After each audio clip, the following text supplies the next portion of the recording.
Bonjour à tous et à toutes et bienvenue dans ce nouveau Parlons Santé. Alors aujourd'hui direction l'INSERM pour une découverte sur l'asthme. Explication. Donc l'asthme, c'est une maladie allergique. Enfin, je vous parlerai que de l'asthme allergique. C'est en fait une maladie qui est définie cliniquement.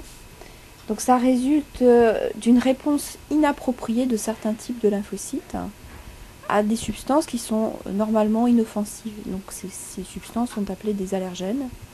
Chez des sujets asthmatiques, on va avoir une réaction qui va se traduire par une inflammation pulmonaire et par le fait on a une bronchoconstriction, donc une contraction des bronches inappropriée qui fait qu'on est gêné pour expirer. Ce qui donne ces sifflements que tous les asthmatiques connaissent très bien.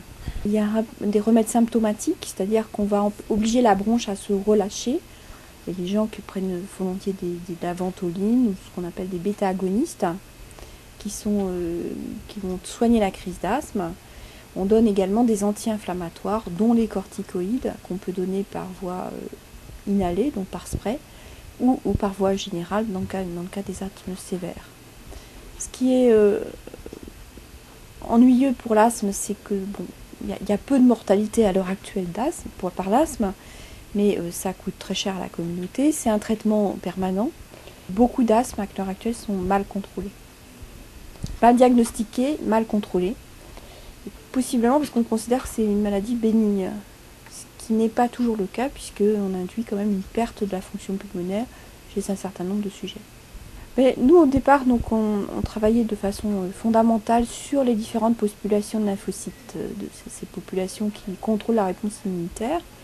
Et on sait qu'il y en a différents types qui font des fonctions différentes. Et parmi celles-là, il y en a qui produisent un certain nombre de médiateurs qu'on appelle des interleukines, 4, 5, 13 par exemple.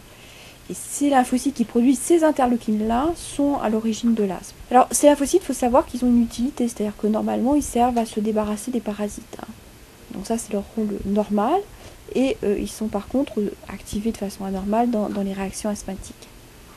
Donc ce qu'on a essayé de comprendre, c'est comment on pouvait moduler la façon dont ils fonctionnaient. Et on sait que l'entrée de calcium dans la cellule est très importante pour que les cellules fonctionnent, en particulier les lymphocytes.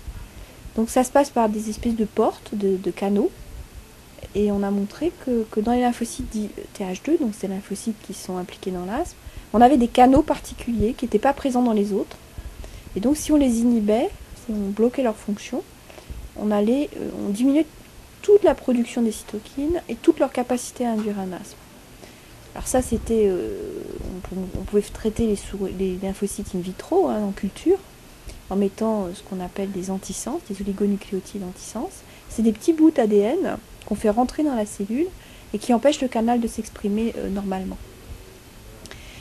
Donc ça, c'était bien, mais c'était bien sûr inapplicable à toute l'avancée thérapeutique.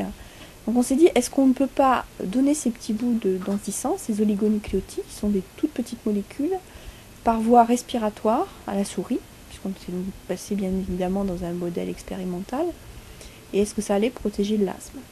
Et là, effectivement, on a eu une prévention qui était très importante, c'est-à-dire qu'on n'avait plus d'inflammation pulmonaire, et surtout, on prévenait complètement l'hyperréactivité bronchique, ce qui est gênant pour les gens, c'est-à-dire cette constriction des bronches qui entraîne ces sibilants, ces sifflements et cet essoufflement.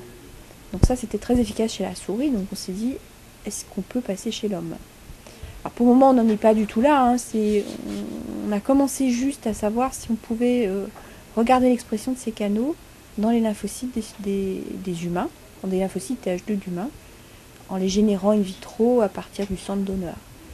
Et maintenant, on veut essayer de prendre des lymphocytes de gens qui sont asthmatiques pour essayer de regarder s'ils expriment ces canaux et si on peut les bloquer de façon efficace. Mais en fait, sur ce sujet, on travaille depuis maintenant presque 15 ans.